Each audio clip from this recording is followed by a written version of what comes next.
Hello, everyone. I'm George Mylan. Well, thank you for coming back to my channel again. And this is about President Trump's address to the United Nations General Assembly. It's always towards the end of September that the General Assembly is held. I mean, okay, it goes throughout the year, but the major session when world leaders go. And on previous years, Vladimirovich Putin attended and gave his oration. They're limited to a certain numbers of minutes. But I recall one of my Kazakh pupils, this is 10 years ago, saying, "Oh, no, no, but they have to let him speak longer." Even though the guy was Kazakh, ethnically Kazakh, one-eighth Ukrainian, actually, very much against Ukrainian nationalism, but he was blindly pro-Putin.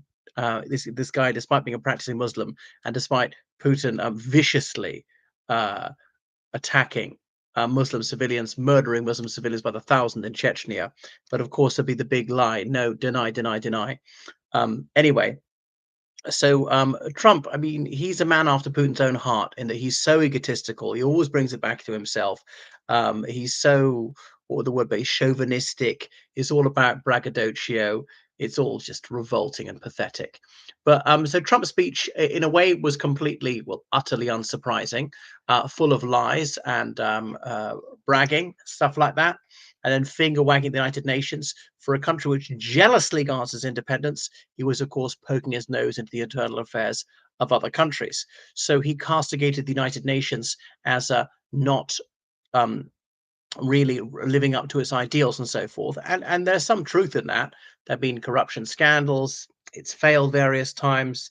Hasn't kept the peace, brought the peace. Often it's very difficult to get consensus, make firm decisions, and enact things. But there are major successes. The World Health Organization, one of the few things that's very successful. Of course, the United States really undermined that. Various aid programs and educational programs, and some of that's been pretty good. And UNESCO preserving world culture and things like civil aviation. So it has had successes, undramatic that they are. The totality of successes in these different areas is major, but certain conflicts are intractable.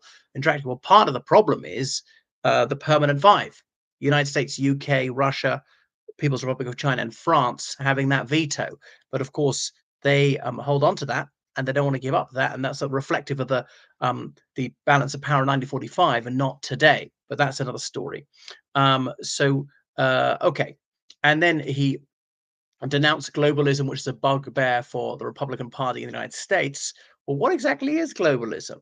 I suppose that means that he thinks there should be supra governmentalism, that there should be global institutions. If that's so bad, why doesn't the United States withdraw from the UN and various other things, the World Trade Organization, on multiple other things? I mean, NATO. Okay, NATO is not the whole world, but it's still like 32 sovereign countries.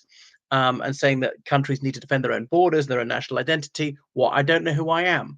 I think we're doing, this is really sickening and stupid coming from an American who comes from a melting pot, whose country is a nation of immigrants, as John F. Kennedy's book described it, and so forth.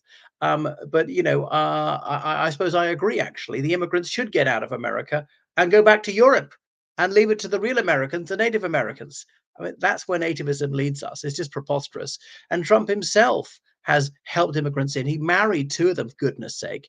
He's such an idiot, such a liar, and he's got those ignoramuses on his side. He married Ivana, that Czech, and he's married Melania, the Slovenian, and then he brought her parents over, who've got permanent status. And how about his mother? Well, why doesn't he self-deport to the United Kingdom?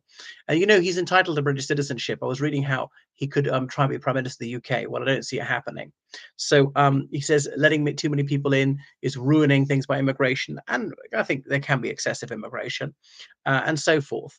So they should close their borders. But yeah, but you need immigration. It's a good thing. Should all Americans have broadly expelled? This really is preposterous. But I concur. I mean, the Palestinians should expel those Israeli illegal immigrants in the West Bank who are murdering the Palestinians. I mean, they really are murdering them in huge numbers.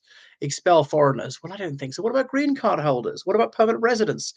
Foreigners aren't all bad. And what is a nation? It's an imaginary line on a map, and there's an imagined community. We don't have that much in common. I certainly don't like everybody of my nationality. I certainly don't dislike those just because they're different nationalities. What if they're Laotian? What if they're Liberian? What if they're Paraguayan? They're not, doesn't make them bad. I might really like this person. I might have a huge rapport with this person, have far more in common with someone than someone who was born in the same street as me. And so it goes on. even just because even someone's a blood relative. Anyway, he denounced climate change as a scam, which it certainly isn't. You see his anti-scientific agenda, and that is anti-intellectualism taking over the Republican Party of the United States, Reform UK in the United Kingdom, and so on. There's a con job. Well, it is definitely not a con, and yes, it does do some economic damage. And you see, that is the unattractive choice. That is the plain truth. That if we're going to reduce climate change, there is an economic sacrifice to be made, and obviously, the wealthiest who do most of the damage should bear most of the sacrifice. But obviously, they're extremely selfish. So it suits big oil to propagate the lie that climate change is not happening. If it is, it's not anthropogenic and it's not injurious to us.